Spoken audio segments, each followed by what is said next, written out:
सबके प्रणाम करै छी। हम एकटा बटगबनी गाबऽ जा रहल छी। धन्यवाद। कने बन को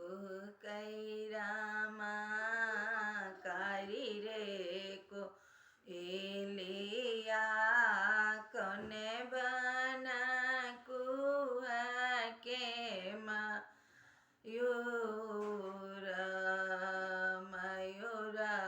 के बोलिया बाबा बन को कैरामा कारी रे कोइलिया भैया बन कुआ के मयूर के बोलिया सुनिया मोरा सा लाए हमरो के धानी पर देश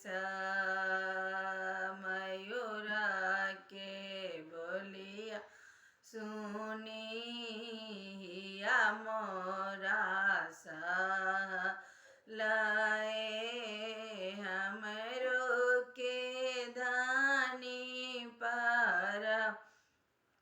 देश घर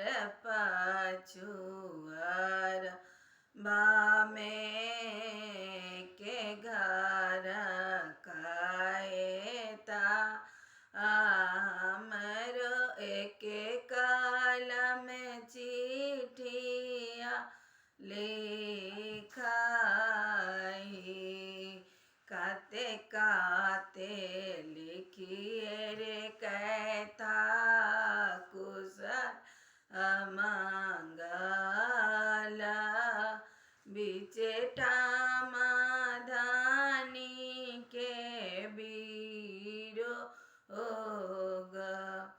घर पछुआर बामे के घर जमा हमरो बाला मुझी के चिठिया पहुँचबिए जहाँ जहाँ देखिए रे कह हजमा ससुरब सूराजी के ताता चिठिया तू लिए छुपाए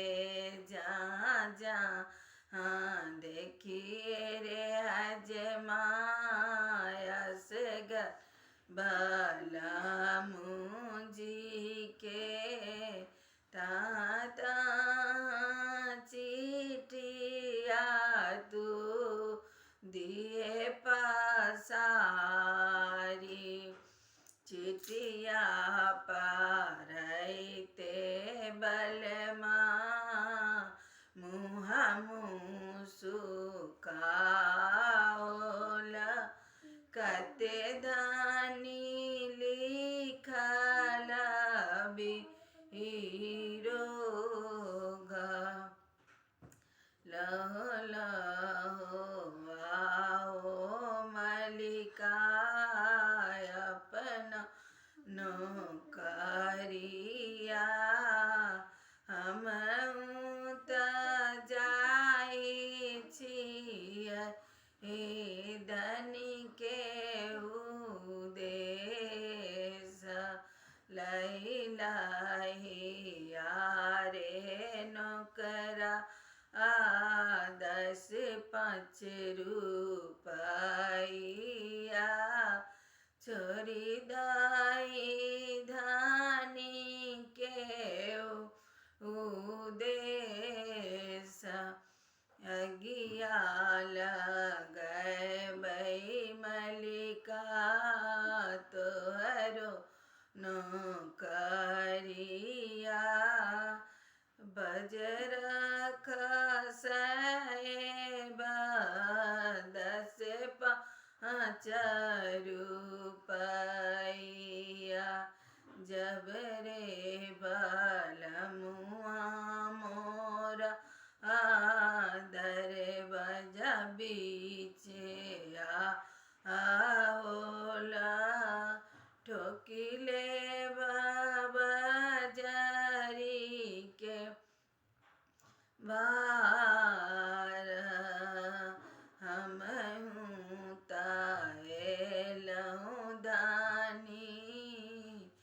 अहूँ के उदेसा खोलू खोलू बाजारी के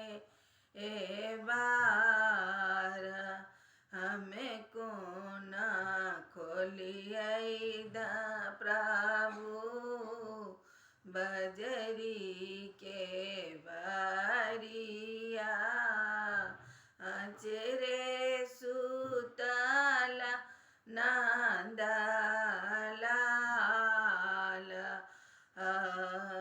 हमहूँ त चल